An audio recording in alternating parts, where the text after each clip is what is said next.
Jacob Wren Hale never imagined history would stop breathing because of him. He had expected boredom, confusion, maybe, at worst, polite disbelief. He did not expect silence so deep it felt alive. The grand memory hall of Var-el-Tur stretched upward like frozen light. Tall crystal pillars reflected a soft artificial sun hanging in the ceiling. Streams of glowing data floated through the air, slow and calm, like thoughts that had learned patience over centuries. Jacob stood alone at the center platform. A human, surrounded by an alien empire. His boots hovered slightly above the floor, held up by a gentle anti-gravity field designed to reduce speaker stress. It was failing badly. His heart raced. His hands trembled. His notes floated beside him, obedient and bright, as if unaware that his career, and possibly his life, balanced on the next few words. Across from him sat Queen Naira Amani. She was unmistakably powerful. Her skin was deep brown, smooth as polished stone under warm light.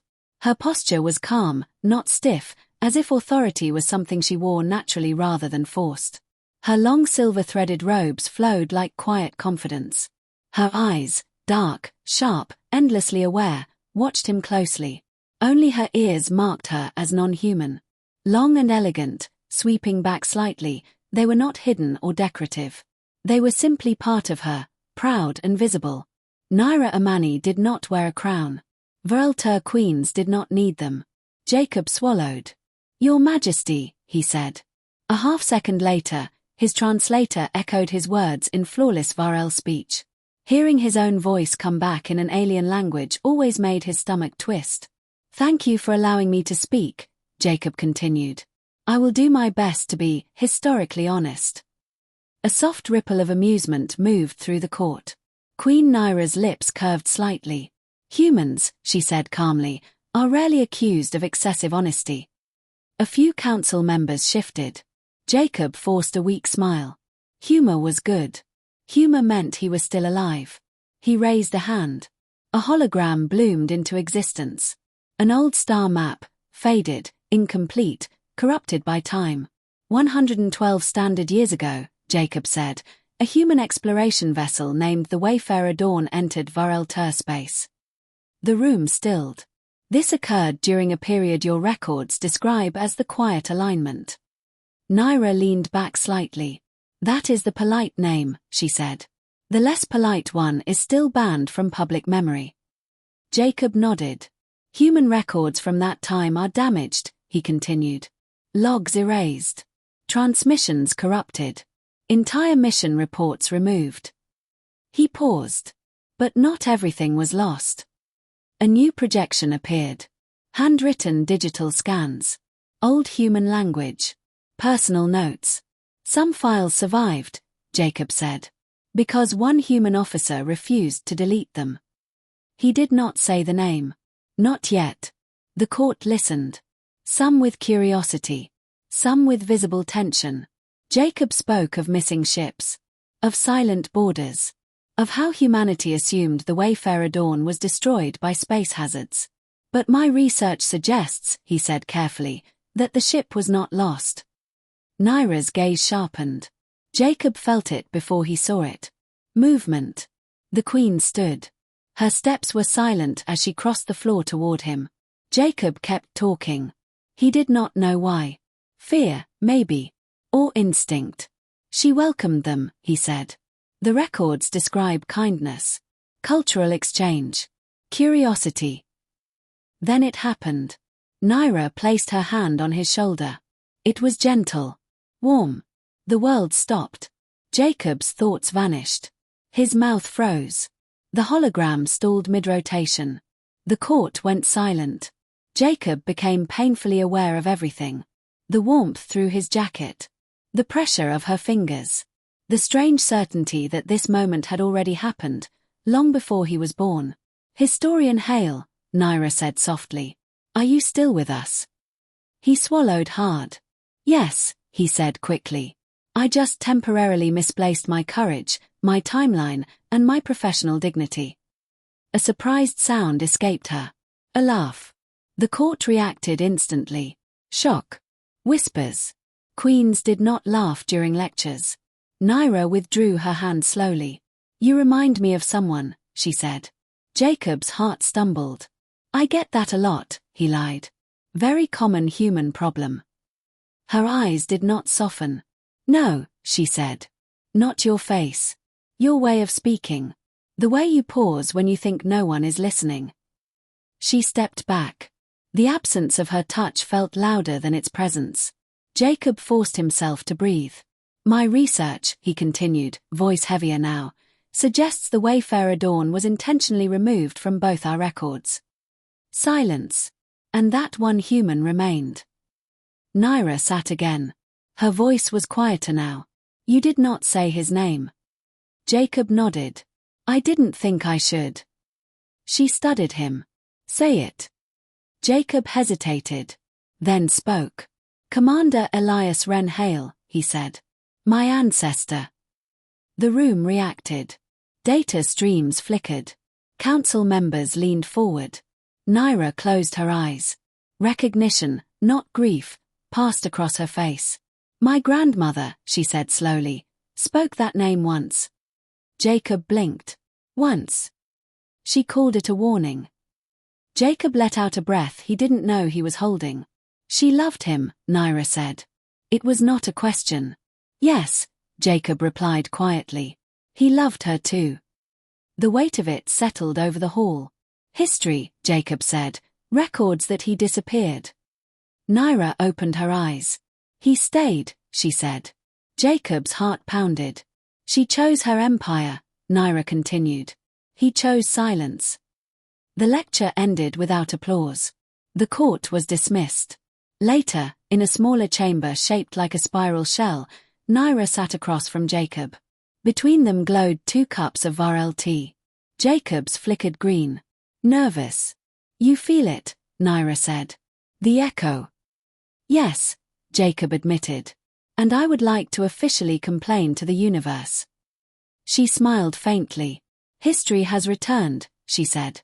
And it wants an answer. Jacob met her gaze. Then maybe, he said, this time, we don't let it end in silence. The room seemed to listen. And far beneath the palace, something ancient woke up. The chamber did not forget what had been said. Jacob Wren Hale noticed it the moment he woke. The room he had been assigned within the Vareltur Palace was elegant and calm, shaped from living crystal that adjusted light and temperature automatically. But the air felt different.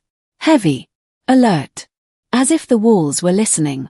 He sat up slowly on the sleeping platform, rubbing his face with both hands. Human habits died hard, even on alien worlds. Well, he muttered to himself, at least no one arrested me in my sleep. That felt like progress. A soft tone chimed near the door. Enter, Jacob said. The wall rippled open. Queen Naira Amani stepped inside. She wore no royal robes this time. Instead, her clothing was simple, dark fabric, clean lines, no symbols. If Jacob hadn't known who she was, he might have mistaken her for a high-ranking archivist. But her presence filled the room anyway. You are awake, she said. I try to be, Jacob replied. It's considered polite when dealing with empires. She studied him, then nodded once. Walk with me. The palace corridors were awake now. Light flowed softly along the walls. Floating data glyphs shifted aside as they passed, as if giving space. Jacob noticed something strange. Every turn they took felt intentional. No wrong corridors. No confusion.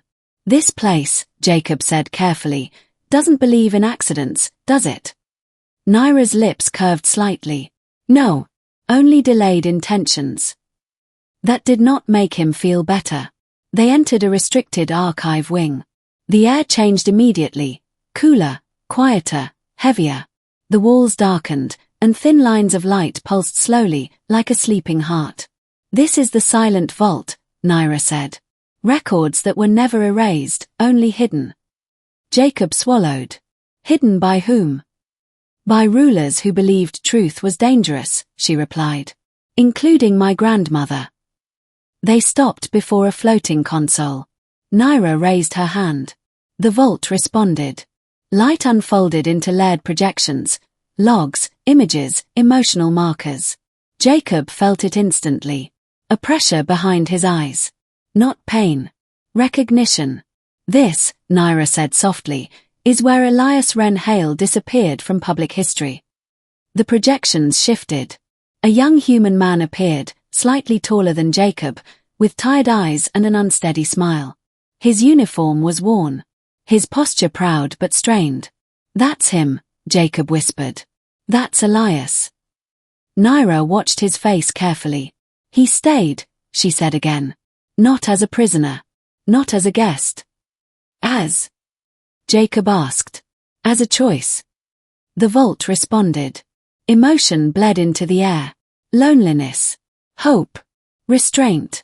Jacob staggered slightly. Naira steadied him without hesitation. "Your systems don't warn people before doing this," Jacob said weakly. "They assume honesty is preparation enough," she replied. Images shifted. Elias walking through Vareltur Gardens. Elias arguing with council members. Elias standing beside a younger queen, Naira's grandmother, close but never touching. "She loved him," Jacob said. "Yes," Naira replied. "And she ruled because she believed love could not be allowed to weaken an empire." Jacob clenched his jaw. She was wrong. Naira did not argue. The vault revealed more. Council debates. Fear. Predictions. A human presence inside Vareltur society was deemed emotionally destabilizing. Humans felt too deeply. Asked too many questions. They did not accept because we said so as an answer. They were afraid of him, Jacob said. They were afraid of what humans represent, Naira corrected. Change. Jacob let out a humorless laugh. "We're very good at that." The projections dimmed. Naira lowered her hand. "The council believes the past should remain quiet," she said. "They believe stability requires sacrifice." "And they're willing to keep paying the same price," Jacob said. "Over and over." "Yes." They left the vault in silence. By midday, rumors spread. A human historian had activated restricted systems. A queen had allowed it. The council was not pleased. Jacob felt it everywhere. The way drones hovered a second longer. The way corridors hesitated before opening. The way conversations stopped when he entered a room. By evening, the summons arrived. The High Council. Again. This time, the chamber felt colder. The councillors sat in a perfect circle, their expressions controlled. Their long ears were marked with metallic lines, symbols of authority and specialization. Naira stood at the center. Jacob stood beside her. The positioning was deliberate. "Historian Hale," one councillor said, "you have accessed restricted emotional archives." "Yes," Jacob replied calmly. "You activated dormant systems." "Yes." "You are influencing imperial narratives." Jacob inhaled. "No," he said. "I'm uncovering them." A murmur spread. Naira raised her hand. The room quieted. "The archive responded because the record was incomplete," she said. "Not because the human interfered." A strategist leaned forward. "Incomplete records maintain stability." Jacob couldn't stop himself. "No," he said. "They delay collapse." All eyes turned to him. He did not back down. "In human history," Jacob continued, "every time we buried the truth for comfort, it came back louder. Bloodier." Naira watched him carefully. "The Meridian incident," Jacob said, "wasn't dangerous because of love. It was dangerous because of fear." Silence. A philosopher spoke. "You suggest emotional truth has structural importance." "Yes," Jacob replied. "It's load-bearing." That unsettled them. The council recessed. When they returned, their decision was measured. Jacob would remain on Vareltur. Under observation. The truth would be studied. Controlled. Shaped. Later that night, Jacob stood alone on a balcony overlooking the glowing city. Vareltur stretched endlessly, living architecture, flowing light, quiet movement. "It's beautiful," he said softly. "It is deliberate," Naira replied, joining him. "Like everything here." She handed him a cup. What does this one do? Jacob asked suspiciously. It reacts to resolve, she said. He looked down. The liquid glowed, steady. Well, he said, that feels suspiciously supportive. Naira allowed herself a small smile. The council fears repetition, she said. They fear history repeating itself. Jacob leaned on the railing. Repetition only happens when lessons are ignored, he said. Humans survive because we argue with our past. Naira studied him. You are not afraid. I am terrified, Jacob replied. But fear doesn't get to decide anymore. Below them, the city shifted subtly. Systems recalibrated. Somewhere deep within Vareltur, the neural archive pulsed once, curious, awake, listening. Naira met Jacob's gaze. This story is no longer about Elias and my grandmother, she said. No, Jacob agreed. It's about what comes after. She extended her hand, not touching him, but close. A deviation, she said. Jacob smiled. Those are my favorite kinds of history. Above them, the stars watched. And for the first time in a century, the truth was no longer alone.